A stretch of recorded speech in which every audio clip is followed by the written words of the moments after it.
Hey everyone, my name is Wedge. You've probably seen the title of this video. Yeah, we're going to count down the top 10 best cards in Magic ever printed. What do we mean by best? We mean so stupidly powerful that they either warped formats, are too powerful to not be banned or restricted in various formats, or are just so fundamentally good there's no way to avoid playing them when you have the opportunity. The only cards that aren't being considered for this video are cards from Unglued, Unhinged, and promotional cards that weren't printed in normal Magic sets. For instance, you won't be seeing 1996 World Champion, Chi-Chi-Fukujin Dragon, or any promos like that. Every other card in Magic is fair game though, including Chaos Orb. Yeah, we're going deep on this. As we always do, we'll start with some honorable mentions that just barely missed the top 10. Force of Will is where we begin. Considered one of the most powerful counter spells in all of Magic, it's been a staple in various formats for almost 20 years. From blue aggro decks to control shells to combo decks, the ability to counter a spell without having to spend mana is outrageously valuable. It breaks one of the fundamental rules of Magic. You pay mana and you get to cast spells. Being able to do the latter without the former is just plain good. The reason why this card gets an honorable mention and isn't placed higher is simply because it's considered to be a fair card. A very, very good card, but not insanely broken. It's still legal as a 4 of in both Vintage and Legacy. While that shouldn't take away from how good it is, it does hurt its contention for this list. Force of Will is mainly here as a sign of respect to the most used and most recognized counterspell in the game of Magic, besides, counterspell. Next up on our honorable mentions list is what we consider to be the best counterspell ever printed. Shots are about to be fired at the Force of Will fanboys. Mental Misstep is still a card that haunts players' dreams. From the second it was printed, a lot of players knew it was going to make waves. What they probably didn't expect was that it would be banned in Modern and Legacy due to its format warping power. Originally designed for non-blue decks to counter Brainstorm and similar blue spells, Mental Misstep just enabled more blue decks than ever. It was an auto-include above any other card, it just didn't make sense not to play Mental Misstep. Now the same argument could be used for a card like Tarmogoyf in green. You play that card because it's just so good you have to play it. The difference between Misstep and Tarmogoyf is that Misstep effectively moved players' entire archetypes over. It's still legal in Vintage and it has a presence there, countering some of the most powerful cards ever printed, one of which we'll be talking about very soon.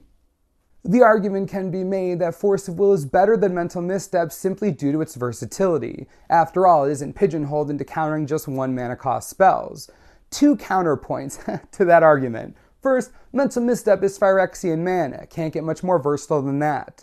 Second, we're not talking about a vacuum here, we're talking about formats that rely on one mana cost spells in a big way. You'd be silly to think that Mental Misstep would be out of place in any Vintage or Legacy deck game 1. Seriously, the card's broken.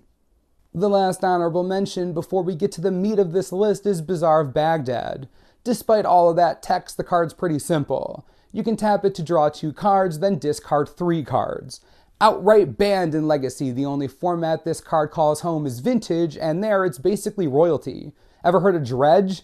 You've probably seen it in Legacy at some point. The Vintage version is terrifying and notoriously consistent, especially game 1 since there's very little anyone can do to interact with it pre-sideboard.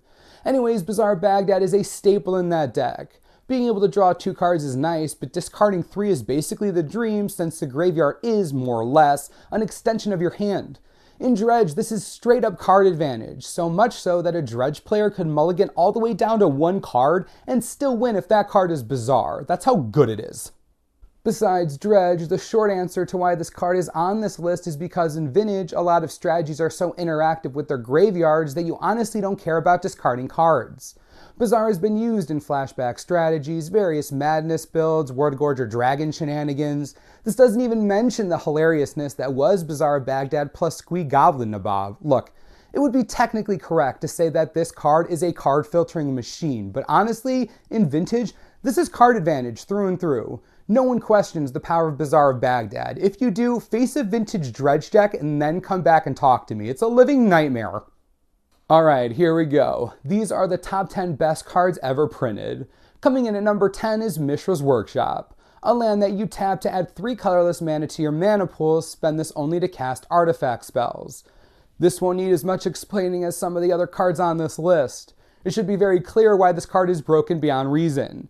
Banned in Legacy, obviously, Mishras Workshop is simply the most free mana you'll ever get. In any deck running this, there is never a downside to playing Workshop. As a matter of fact, the deck that plays this card is called Workshop. That's how fundamentally good it is. Again, this shouldn't take a lot of explaining. Yes, there's the restriction that the mana must be spent on artifacts, but much like Mental Misstep and 1-mana spells, Vintage can easily be filled with as many artifacts as you want. Here are just some of the artifacts Mishras Workshop enables. This is easily the second best land for artifact decks, easily. The land party continues with number 9. Library of Alexandria is a land that you can tap to add 1 colorless to your mana pool. You can also tap it to draw a card, but only if you have exactly 7 cards in your hand. You won't find an easier way to consistently draw cards in the entire game of Magic. This might not seem flashy to you at first, but until you play with it, you won't really get the full effect. It's banned in Legacy and Commander, and restricted in Vintage. That's how good the card is. It all started with the stupid interaction between itself and land tax. You would just play land tax, keep your hand full of cards, and just draw off the library forever, essentially free cards. Nowadays, you can only play 1 in Vintage, but when you do play it, you can bet your bottom dollar that you'll get stupid amounts of card advantage, again, for free.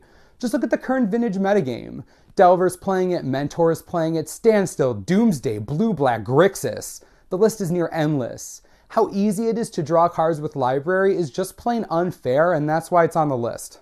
Moving right along to number 8, we might as well get the lands out of the way now. Tellurian Academy is a legendary land that you tap to add 1 blue mana to your mana pool for each artifact you control. The Academy got the hose big time. Banned in Legacy, Commander, and Block Constructed while being restricted in Vintage. Much like the Workshop, I don't think I have to explain why this is broken. Yes, it does require artifacts to be good, but remember, this is Vintage, the format of the Power 9, most of which are artifacts. Not to mention the various mana rocks out there used all the time. Mana Crypt, Mana Vault, Time Vault. These are cards that you see all over Vintage, plus the mana's blue. You can't tell me that isn't awesome. Workshop runs it, the Perfect Storm runs it, various control strategies, anything with artifacts that can run Tellurian Academy probably does. It's just crazy good mana acceleration for basically no cost to you. Easily deserves its spot at number 8. It was only a matter of time before we hit our first piece of Power 9. Coming in at number 7 is Time Walk, 2 mana for a sorcery. Take an extra turn after this one. Yeah, that's the whole card.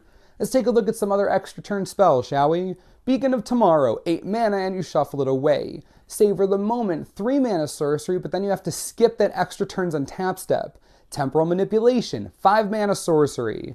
With Time Sieve, you have to sacrifice 5 artifacts for an extra turn. I think by now you get the point. Taking an entire extra turn in the game of Magic for 2 mana with no downside, and the card goes to your graveyard where you can just go get it back again. Welcome to the Power 9, where everything's made up and the points don't matter. At least it's restricted in Vintage. Although that doesn't stop it from seeing play in pretty much every deck that runs, plays, or can generate blue mana. It's an extra turn. Objectively one of the best effects in Magic regardless of what you're playing. This is broken, yeah. Let's keep the Power 9 train rolling with number 6. We sorta cheated here, but number 6 is made up of the collective Moxon. Mox Pearl, Sapphire, Jet, Ruby, and Emerald are some of the most iconic and powerful cards in all of Magic. Each of them is an artifact that doesn't cost anything to cast, and you can tap them to produce 1 mana of their respective color. Simple ability, but the 0 casting cost is beyond unfair. The only deck that these never go in is Dredge, pretty much. Beyond that, you'd have a hard time convincing me not to take cards that give me free mana, make my Tellurian Academy better, and also let me cast spells a few turns ahead of when I'm supposed to cast them. These artifacts cheat you mana, they just do, it's insane. Clearly over $1,000 each insane, but yeah, the Magic gems are dumb. This ends the first half of our countdown of the top 10 best Magic cards ever printed ever in the world ever. I'm sure some of these were cards that you were sure would be in the top 5. I'd love to hear what you have to say in the comments. Agree, disagree, have any predictions for the top 5? See if anyone can get it exactly right. Also, and keep this in mind, these are fundamentally broken cards we're talking about, like format warping, outrageously unfair cards. So no, Tarmogoyf is not in the top 5. Stop it. Anyways, can't wait to see what you have to say. Tune in tomorrow for part 2. As always, subscribe for the latest and most reliable Magic the Gathering information you could ever need. This is the Manosaurus, I'm Wedge, thanks for watching, we'll see you next time.